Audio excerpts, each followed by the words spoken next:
Nous lisons Psaume chapitre 2, à partir du verset 1. Pourquoi ce tumulte parmi les nations, ces vaines pensées parmi les peuples? Pourquoi les rois de la terre se soulèvent-ils et les princes se liguent-ils avec eux contre l'Éternel et contre son nom? Brisons leurs liens, délivrons-nous de leurs chaînes. Celui qui siège dans les cieux et rit, le Seigneur se moque d'eux. Puis il leur parle dans sa colère, il les épouvante. Alors, les rois de la terre, pourquoi ils se liguent-ils contre la voie de la justice? Ils veulent exterminer ceux qui craignent et qui servent Dieu dans la justice et dans la vérité. Mais Dieu, du haut de sa demeure, regarde et se moque d'eux, parce qu'il ne permettra pas qu'on détruise son peuple. Il y a un temps pour toutes choses. Si les autres ont servi et ont été même décapités, c'est que leur temps était arrivé. Donc, il ne s'agit pas ici de craindre et de fuir parce que Jean a été décapité, parce que bien-aimé, notre bien-aimé a été lapidé. Non, leur temps de quitter le monde était arrivé. Le Seigneur dit dans sa parole, celui qui voudra sauver sa vie va la perdre. Donc, il est mieux de rester attaché à la parole. Peu importe ce qui doit arriver, que ce soit la vie, que ce soit la mort, il faut que chaque chose pour vous soit avec Dieu. Les soulèvements par les rois et les princes de la terre ne manqueront jamais. Ils vont toujours se liguer contre ceux qui servent Dieu de tout cœur, dans la vérité et dans la justice. Mais l'Éternel ne permettra pas que son Saint-Nom soit toujours profané. L'Éternel défendra sa cause, la cause des saints, des justes et de ceux qui portent la bonne nouvelle. C'est pourquoi j'exhorte le peuple de Dieu, que chacun soit utile à Dieu. Plus tu te montres utile à Dieu, plus tu attires l'attention de Dieu pour toi. Mais si dans la maison de Dieu, comme le Seigneur le dit dans le livre de Timothée, tu es cette vase vile qui ne sert à rien, alors on peut chercher à te détruire. Certainement, tu dois même être sauvé. Dieu trouve que tu ne sers à rien, il laisse. Parce que tu ne sers à rien dans sa maison. Donc, montrons-nous utiles pour l'œuvre de Dieu. Et Dieu va défendre notre cause pour la vie et la vie éternelle. Et pour qu'on soit utile juste dans le royaume des cieux.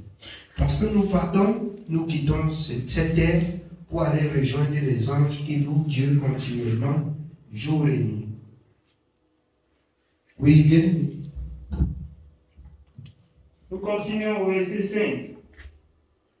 Puis il leur parle dans sa colère, il les épouvante dans sa fureur. C'est moi qui ai oint mon roi sur Sion, ma montagne sainte. Je publierai le décret. L'Éternel m'a dit, tu es mon fils, je t'ai engendré aujourd'hui. Demande-moi et je te donnerai les nations pour héritage, les extrémités de la terre pour possession.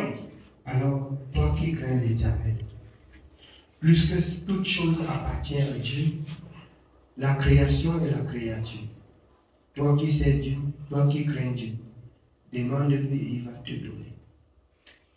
Nous lisons dans Matthieu, dans Luc, dans Marc, demandez et il vous sera accordé. Or, cherchez premièrement, selon Matthieu, par Jésus, le royaume des cieux et toutes choses vous seraient données par-dessus. Demande à l'Éternel et il va te donner. La première des choses que tu dois demander, c'est d'être sauvé. C'est d'avoir le Saint-Esprit qui te conduit avec sûreté. Lorsque toutes ces choses habitent en toi, la justice, la vérité et la crainte, les autres choses peuvent s'augmenter.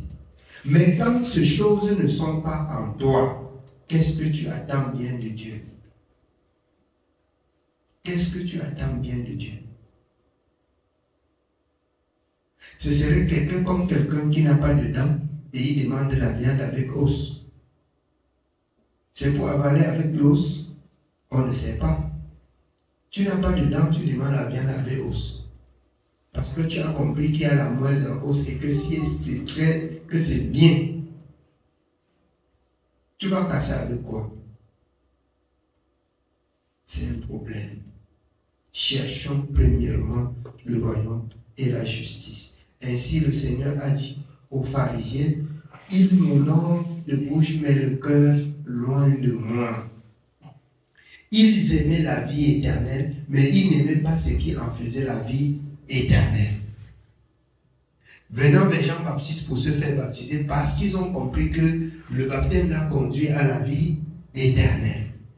Ils courent, plonger dans leur péché et ils demandent le baptême pour aller retourner dans leur péché. Produisez des fruits dignes de la repentance. Enfants de Dieu, pour servir Dieu, on ne sert pas Dieu dans le péché. On se sépare du péché pour servir Dieu. Celui qui vous a appelé est saint. Vous aussi, selon l'apôtre Pierre, soyez saints dans toute votre conduite.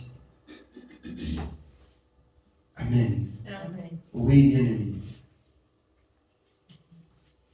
Nous continuons au verset 9. Tu les briseras avec une verge de fer. Tu les briseras comme le vase d'un potier. Et maintenant, roi, conduisez-vous avec sagesse. Juge de la terre, recevez instruction.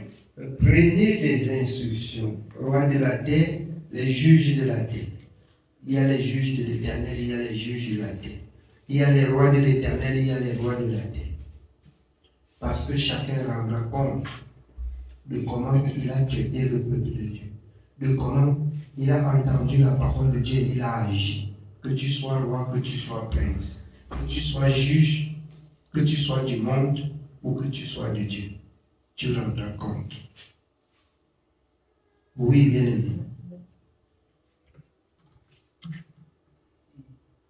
Servez l'Éternel avec crainte et réjouissez-vous avec tremblement.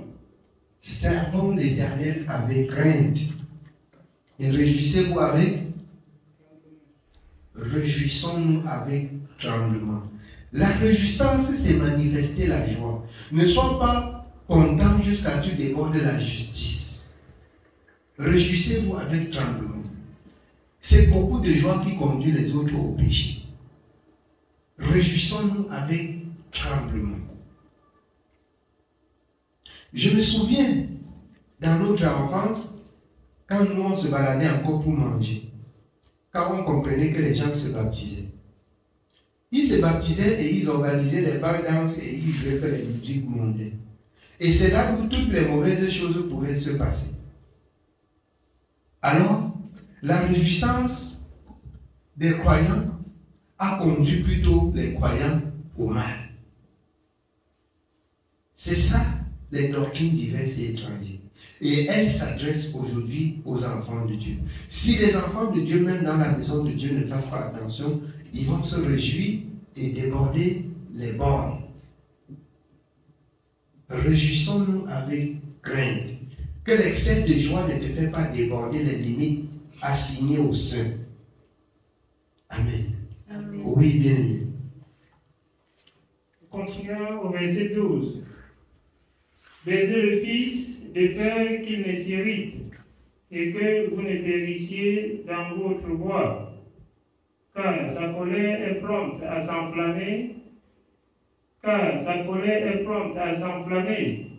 Heureux tous ceux qui se confient en lui. Sa colère est prompte à s'enflammer. Heureux tous ceux-là qui se confient en lui. Somme 37, confie-toi à l'Éternel. Confions-nous à l'Éternel. Faites de l'Éternel tes et il nous donnera ce que notre cœur désire. Confie-toi à l'Éternel. Amen. Amen. Que Dieu soit béni. Amen. Oui, c'est tout pour ce soir.